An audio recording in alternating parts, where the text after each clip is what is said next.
So just how damaging is all of this? Well, let's speak to Graham Davis. Now, he is a political presentation expert and he's advised several leading politicians on how to conduct themselves. I don't know if anybody was in the House of Commons yesterday, Cayman, Graham, in terms of people you advise. John Bercow saying his 22 years as an MP hadn't seen anything like this in the House of Commons. What is going on, would you say?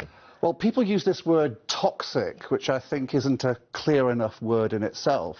I think it clarifies the situation if we talk about the words that are being used as either helpful or unhelpful to the situation.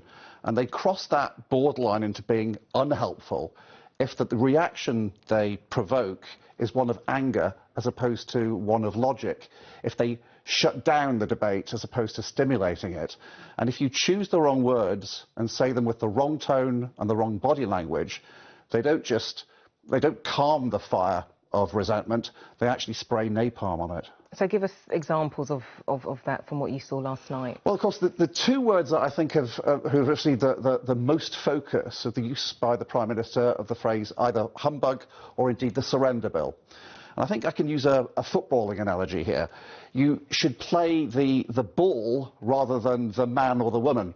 When he was talking about the surrender bill, as he calls it, that I think is a classic example of vigorous parliamentary debate. Yes, it does stimulate a certain amount of fury in the opposition benches, but he's attacking the argument.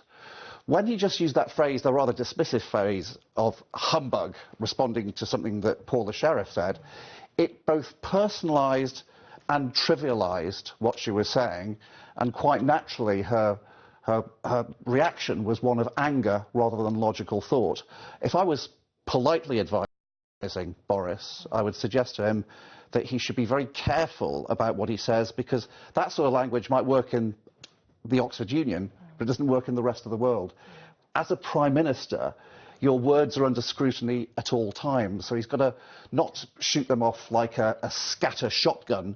He's got to select them with a laser beam. Okay, we've been looking a lot at the Prime Minister's behaviour and his words. What about opposition party members? Well, so I'm looking at it from Boris Johnson's point of view.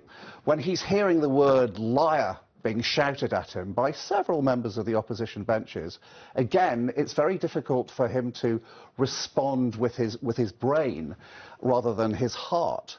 I would suggest that you should always try to respond. You should never speak from the heart. Speak from the head, but with your heart giving it a bit of flavour, but never let your emotions take control.